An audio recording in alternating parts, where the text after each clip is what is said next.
ഒരു മാസം മുമ്പ് നമ്മൾ ചേന നടാൻ വേണ്ടി വിത്ത് തയ്യാറാക്കി വെച്ചിട്ടുണ്ടായിരുന്നു കേട്ടോ.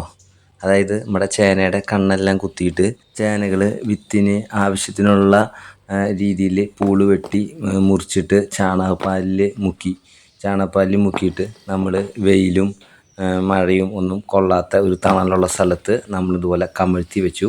അതിൻ്റെ മേലിൽ ചപ്പൊക്കെ ഇട്ട് നമ്മൾ മൂടിയിട്ടോ. അങ്ങനെ മൂടി വെച്ചേക്കാണ്. അപ്പോൾ നമ്മളങ്ങനെ ചെയ്തിട്ട് ഇപ്പോൾ ഒരു മാസം കഴിഞ്ഞു. നമുക്ക് ജസ്റ്റ് ഒന്ന് ചേനകളൊക്കെ നോക്കാം കേട്ടോ. വിത്തിന് നടാൻ വേണ്ടി പരിവായോ കാര്യങ്ങളെല്ലാം നോക്കുകയാണ് ചെയ്യുന്നത് കേട്ടോ. അപ്പം നമ്മളിങ്ങനെ നോക്കുന്ന സമയത്ത് ഇതുണ്ടോ, ചേനകളെല്ലാം നല്ല രീതിയിൽ തന്നെ മുള വന്നു കേട്ടോ. വലിയ വലിപ്പമുള്ള മുളയൊന്നുമല്ല, ചെറിയ മുളയായിട്ട് ഇന്ന് വന്നിട്ടുണ്ട്. അപ്പോൾ ഈ ഒരു മുള വന്ന പരുവാണ് കേട്ടോ നടാൻ കറക്റ്റ് പരുവാണ്. കണ്ടോ, ഒരു പൂള് വെട്ടിയിൽ കറക്റ്റ് സെൻറ്ററിൽ തന്നെ ഒരു മുള വന്നിട്ടുണ്ട്. എൻ്റെ ഇപ്പുറത്തെ കയ്യിലിരിക്കുന്നതിൽ 2 മുള വന്നിട്ടുണ്ട് കേട്ടോ. അപ്പം നമുക്ക് വേണമെങ്കിൽ 2 മുള നിർത്തി നമുക്ക് നടാം, ഇല്ലെങ്കിൽ ഒരു മുള നമുക്ക് ഇടത്തി കളഞ്ഞ് ഒരു മുളയ്ക്ക് നമുക്ക് നടാം കേട്ടോ.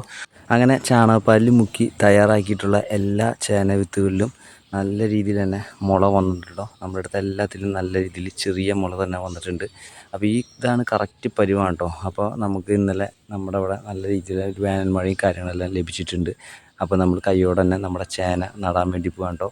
പിന്നെ നമ്മുടെ ഈ ചേന നമ്മൾ പറിച്ചെടുക്കണ വിളവെടുക്കണ വീഡിയോയും നമ്മുടെ ചാനലിൽ കിടപ്പുണ്ട്. അതുപോലെ തന്നെ നമ്മൾ വിത്തിന് വേണ്ടി തയ്യാറാക്കുന്ന വീഡിയോസ് എല്ലാം, നമ്മുടെ ഡീറ്റെയിൽ ഉള്ള വീഡിയോസ് എല്ലാം നമ്മുടെ ചാനലിൽ നമ്മൾ ഇട്ടിട്ടുണ്ട് കേട്ടോ. അപ്പോൾ അത് കാണാൻ ആഗ്രഹമുള്ളവരെല്ലാവരും കയറി കാണുക. പിന്നെ ഇപ്പം നമ്മൾ ഈ ചേന വിത്തുകളെല്ലാം എടുത്ത് നമ്മൾ പോയി നടാൻ പോവാണ്. അത് നടനെയും അതിൻ്റെ തുടർമാനുള്ള പരിചരണം, വളപ്രയോഗം കാര്യങ്ങളെല്ലാം അടങ്ങുന്ന ഒരു വീഡിയോസ് എല്ലാം പുറകെ നമ്മുടെ ചാനലിൽ വരുന്നതായിരിക്കും. അപ്പോൾ വീഡിയോ ഇഷ്ടപ്പെട്ട് കഴിഞ്ഞാൽ ഒന്ന് ലൈക്ക് ചെയ്തൊന്ന് സപ്പോർട്ട് ചെയ്യണേ.